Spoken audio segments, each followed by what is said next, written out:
Hello friend, welcome back to my channel.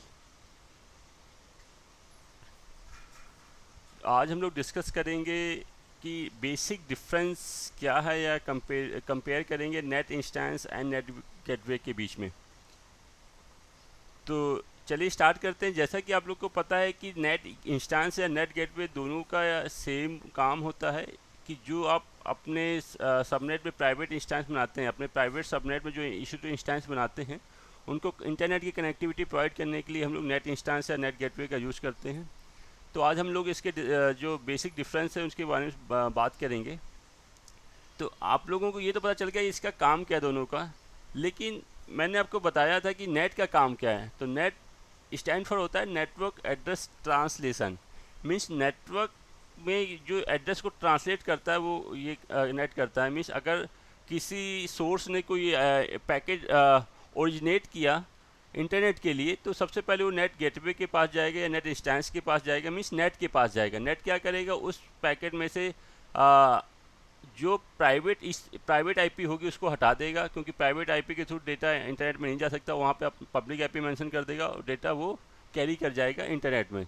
जब response back आएगा उस पैकेट का, तो वो फिर से उस पैकेट को कैप्चर करेगा, उसमें से डेटा आईपी को हटा देगा, अपने आईपी को, पब्लिक आईपी को, और प्राइवेट आईपी ऐड कर देगा। तो पैकेट फिर से रीच कर जाएगा डेस्टिनेशन तक। तो ये बेसिकली वर्कआउट होता है नेट का।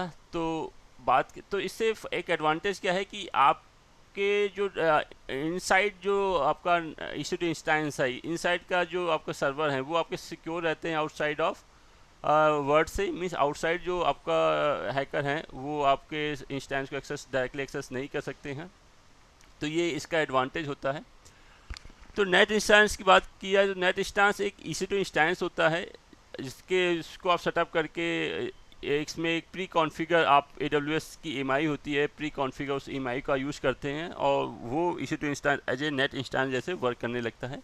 लेकिन आपको ये ध्यान रखना होता है नेट इंस्टेंस के केस में कि आपको सोर्स एंड डेस्टिनेशन चेक आपको डिसेबल करना होता है। आप EC2 इंस्टेंस की जब प्रॉपर्टी एक्सेस करेंगे, वहाँ पे नेटवर्क के अंदर जगह आप जाएंगे तो वहाँ पे आपको एक ऑप्शन मिलेगा सोर्स एंड डेस्टिनेशन चेक। इसको आपको डिसेबल करना पड़ता है। ये मैंडेटरी है अगर आप नेट इंस्टेंस यूज़ कर रहे हैं। चलिए और ज़्यादा इसके हम लोग जो फीचर है इसके कंपेरिजन करते हैं।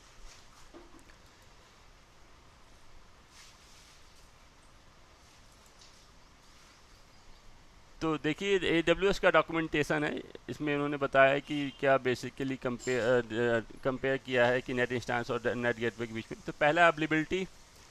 अवेलेबिलिटी मीन्स तो अगर नेट गेटवे की बात करें तो नेट गेटवे हाईली अवेलेबल होता है। मीन्स आपको सिर्फ सेटअप करना होता है अपना नेट गेटवे, AWS पूरा उसे मैनेज करता है।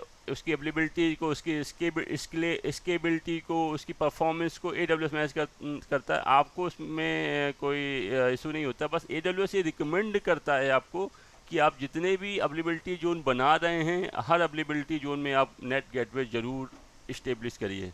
बात करते हैं नेट इंस्टेंस की। तो नेट इंस्टेंस के केस में आपको मैनेज करना पड़ता है कि उसको कैसे में आप उसको अपडेट क्या करना, उसके पैचेस क्या कैसे अपडेट करने हैं, आप उसको एक्सेस कर सकते हैं। उसके बाद उसमें आप मैनेज करते हैं। अब बात करते हैं अवेलेबिलिटी की। तो आपको मैनेज करना पड़ता है। आप चाहे ऑटो स्केलिंग ग्रुप उसके लिए यूज़ करिए, चाहे कोई स्क्रिप्टिंग यूज़ करिए, तो अवेलेबिलिटी आपको मैनेज करनी पड़ती है नेट इंस्टेंस के केस में। बैंडविड्थ की बात करते हैं तो बैंडविड्थ अगर आप नेट गेटवे की बात करते हैं, नेट गेटवे आपको मैक्सिमम 45 Mbps तक स्पीड प्रोवाइड करता है। अगर हम बात करते हैं नेट इंस्टेंस की, तो नेट इंस्टेंस की जो बैंडविड्थ है वो डिपेंड करती है आप कौन सी फैमिली का EC2 इंस्टेंस ले रहे हैं नेट इंस्टेंस के लिए। तो वो इंस्टेंस पे डिपेंड करेगा कि कितनी आपको बैंडविड्थ मिलेगी, और आप इसको एनी टाइम स्केल कर सकते हैं। तो ये भी एक ऑप्शन है आपके पास नेट इंस्टेंस के केस में। मेंटेनेंस की बात करें की जाए तो नेट गेटवे के केस में AWS पूरा मेंटेनेंस देखता है। उसमें कोई भी अपडेट करना है, कोई भी उसको स्केल, कब उसको स्केल इन करना है, कब स्केल आउट करना है, तो AWS उसको मैनेज करता है। आपको भी सिर्फ सेटअप करना होता है, आपको कोई भी मेंटेनेंस को ध्यान नहीं रखना पड़ता है नेट गेटवे। बात की जाए नेट इंस्टेंस की, तो वो पूरा आप पे डिपेंड होता है। आपको ही उसको उसकी ऑपरेटिंग सिस्टम को मैनेज करना होता है। मेंटेन करना होता है। जब भी सॉफ्टवेयर अपडेट करने हैं या जब भी ओएस के पैचेस अपडेट करने हैं तो आपको मैन्युअली जाके उसको करना पड़ेगा। बात करते हैं परफॉर्मेंस की। तो परफॉर्मेंस के मैंने आपको बताया कि ये एक अच्छा है और AWS रिकमेंड करता है। In place of net instance AWS recommend करता है कि आप नेट गेटवे यूज़ करो। तो परफॉर्मेंस की बात की जाए तो बेस्ट परफॉर्मेंस देता है ये, और ऑटोमेटिक स्केल मैंने बताया था हो जाता है। आपको इसकी परफॉर्मेंस पे आपको कोई ऐसा इशू नहीं आएगा और बेस्ट परफॉर्मेंस आपको प्रोवाइड करता है। और बात करें नेट इंस्टेंस की, तो नेट इंस्टेंस के परफॉर्मेंस डिपेंड होती है जो आप EC2 इंस्टेंस ले रहे हैं, जिस फैमिली का आप EC2 इंस्टेंस ले रहे हैं उस पे डिपेंड करता है कि उसकी परफॉर्मेंस कैसी होगी। चलिए नेक्स्ट पॉइंट में देखते हैं हम लोग। बात करते हैं कॉस्ट की। तो कॉस्ट एक बड़ा मैटर करता है। तो कॉस्ट इफेक्टिव, तो कॉस्ट पे बात करते हैं तो कॉस्ट, अगर नेट गेटवे की बात करते हैं तो नेट गेटवे की कॉस्ट डिपेंड करती है। जैसे ही आप नेट गेटवे सेटअप करते हैं वहाँ से आपका चार्जेस स्टार्ट हो जाते हैं। मतलब ड्यूरेशन, जब तक हम नेट गेटवे यूज़ करेंगे, जब जैसे ही नेट गेटवे आप सेटअप करते हैं और एक्टिव होता है और जब तक आप उसको एंड नहीं कर देते पूरे ड्यूरेशन का वो चार्ज देता है। प्लस जितना ट्रैफिक पास हो रहा है, जितना डेटा आपका पास हो रहा है नेट गेटवे के थ्रू, उस डेटा का भी चार्जेस आपको देना पड़ता है। नेट गेटवे के केस में, नेट इंस्टेंस के केस में क्या होता है कि आप जो इंस्टेंस की फैमिली ले रहे हो और वो इंस्टेंस को कितनी देर रन करवा रहे हैं, उस इंस्टेंस का आपको चार्जेस देना पड़ता है। सपोज आपने M4 का इंस्टेंस ले लिया, तो उस M4 को आपने कितने टाइम तक यूज़ किया, ड्यूरेशन, उस ड्यूरेशन का प्लस उस इंस्टेंस का चार्जेस आपको देना पड़ता है। डेटा का जो कैरी कर रहा है उसका चार्जेस नहीं देना पड़ता है। टाइप एंड साइज़ की बात करते हैं तो ये यूनिफॉर्म साइज़ का आता है। नेट गेटवे की बात करते हैं मतलब इसका कोई साइज़ नहीं होता, यूनिफॉर्म साइज़ का आता है। ऐसा कोई आप सेलेक्ट नहीं कर सकते कि नहीं मुझे ये नेट गेटवे नहीं चाहिए, मुझे ये वाला नेट गेटवे चाहिए। सिर्फ नेट गेटवे का ऑप्शन होता है, आप उसको में स्पेसिफाई नहीं कर सकते। मतलब इसका यूनिफाइड साइज होता है, तो आप इसको स्पेसिफाई नहीं कर सकते, आप सिर्फ इसको सेटअप कर सकते हैं। ठीक। जबकि बात करें नेट इंस्टेंस की, तो मैंने आपको पहले ही बताया कि नेट इंस्टेंस पूरा डिपेंड करता है कि आप कौन सा EC2 इंस्टेंस ले रहे हैं। उस पे टाइप एंड साइज पे डिपेंड करता है कि वो कितना वर्कलोड मैनेज कर पाएगा। आप इसको, अगर आपको लगता है कि लोड नहीं मैनेज कर पा रहा तो आप इसको वर्टिकली स्केल भी कर सकते हैं। तो ये पूरा डिपेंड करता है EC2 इंस्टेंस पे। पब्लिक IP की बात करें तो नेट गेटवे में आपको ये मैंडेटरी होता है कि आप इलास्टिक IP ही यूज़ करें। नेट गेटवे पब्लिक IP पे काम नहीं करता है। जबकि बात करें नेट इंस्टेंस की, तो नेट इंस्टेंस में आप public IP as well as private IP दोनों ही अटैच कर सकते हैं, दोनों पे ही ये सक्सेसफुल वर्क करता है।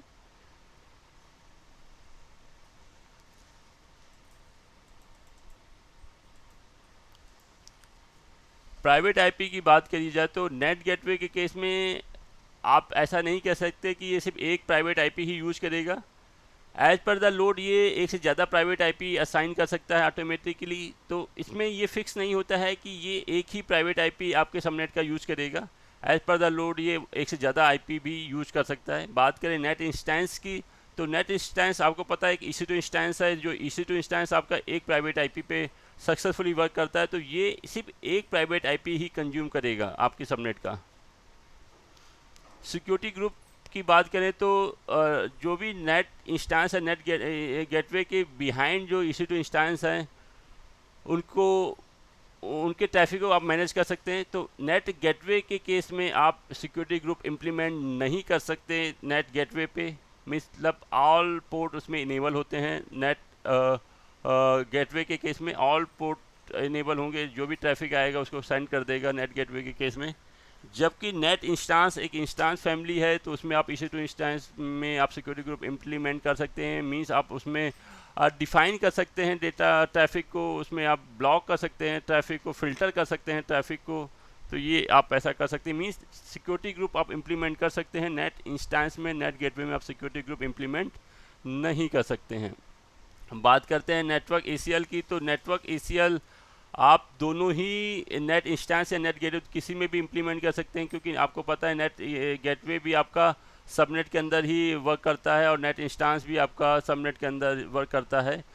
तो आप दोनों में ही उस सबनेट में नेटवर्क ACL अप्लाई कर सकते हैं, जो आपके ट्रैफिक को फ़िल्टर आउट कर देगा, चाहे वो नेट गेटवे से निकले, चाहे वो आपका नेट इंस्टेंस से निकले। तो ये नेट NACL जो है, आप net gateway and net instance दोनों में ही आप इम्प्लीमेंट कर सकते हैं। फ्लो लॉग की बात करते हैं तो आपका net gateway and net instance दोनों में ही आप फ्लो लॉग ट्रैफिक को वॉच कर सकते हैं, फ्लो लॉग जो ट्रैफिक है उसको कैप्चर कर सकते हैं, दोनों ही फ्लो लॉग को सपोर्ट करते हैं। मींस पोर्ट फॉरवर्डिंग मींस आपका नेट जो गेटवे है वो पोर्ट फॉरवर्डिंग को सपोर्ट नहीं करता है, जबकि नेट इंस्टेंस आपके पोर्ट फॉरवर्डिंग को सपोर्ट करता है। आप मैनुअली जाके EC2 इंस्टेंस को एसएसएस करके उसको एक्सेस करके उसमें आप पोर्ट फॉरवर्डिंग को आप कॉन्फ़िगर कर सकते हैं, उसको मैनेज कर सकते हैं, उसको इम्प्लीमेंट कर सकते हैं। बात करते हैं बेस्टियन सर्वर की, तो बेस्टियन सर्वर आपका नेट गेटवे सपोर्ट नहीं करता है, जबकि नेट इंस्टेंस आपका सपोर्ट करता है। नेट इंस्टेंस को एज आप बेस्टियन सर्वर की तरह यूज कर सकते हैं। बेस्टियन सर्वर क्या होता है? Bastion server just like a jump server होता है। मींस अगर आप चाहते हैं इंटरनेट से डायरेक्टली आप अपने EC2 इंस्टेंस को SSS या RDP ले पाएँ, तो उस कंडीशन में आप नेट गेटवे अगर आपके पास है, मीन्स अगर आप चाहते हैं इंटरनेट से आप अपने प्राइवेट सबनेट में जो EC2 इंस्टेंस है उनको SSS कर पाएँ या RDP ले पाएँ, तो अगर नेट गेटवे है तो आप ऐसा नहीं कर पाएंगे। जबकि नेट इंस्टेंस है तो आप उसको ऐसा उसमें ऐसा कर सकते हैं। नेट इंस्टेंस को एज ए वर्क करा सकते हैं बेस्टियन सर्वर के थ्रू, और आप उसमें आप डायरेक्टली SSS या RDP कर सकते हैं अपने प्राइवेट सबनेट की EC2 इंस्टेंस को। तो आपको समझ में आ गया होगा। आप ट्रैफिक मैट्रिक्स की बात करते हैं तो दोनों ही क्लाउड वॉच मैट्रिक्स को सपोर्ट करते हैं, चाहे आपका नेट गेटवे हो चाहे आपका नेट इंस्टेंस हो, आप क्लाउड वॉच मैट्रिक्स को व्यू कर सकते हैं net gateway and net instance की दोनों ही के हिस्से में। अगर बात करते हैं टाइम आउट बिहेवियर की, टाइम आउट बिहेवियर में अगर आप नेट गेटवे की बात करते हैं तो NAT gateway time out behaviour के केस में बार again and again RST packet generate करता है। RST पैकेट क्या होता है? रीसेट पैकेट होता है। जब आप किसी TCP कनेक्शन को वाया साक के थ्रू देखते हैं तो उसमें बहुत सारे के पैकेट होते हैं। आपके RST पैकेट होता है, सिंक पैकेट होता है, सिंक एक्नॉलेजमेंट पैकेट होता है, फिन पैकेट होता है। तो रीसेट पैकेट क्या होता है? कनेक्शन को बार अगेन एंड अगेन रीसेट करता रहता है। मीन्स कनेक्शन आपका टाइम आउट नहीं हो पाता, कनेक्शन आपका रीसेट होता रहेगा। और ये फिन पैकेट मीन्स जो फिन पैकेट है वो सेंड नहीं करता है।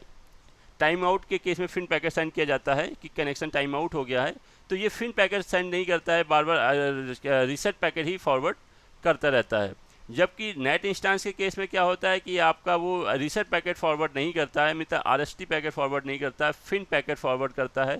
ये पैकेट क्या होता है? अगर आप किसी भी जो आपका डेटा मूव कर रहा है उस डेटा को आप कैप्चर करें वायर साहब के थ्रू, तो TCP जब हेडर आप चेक करेंगे तो उसमें आपको ये पैकेज मिलेंगे, रीसेट पैकेट, सिंक एक्नॉलेजमेंट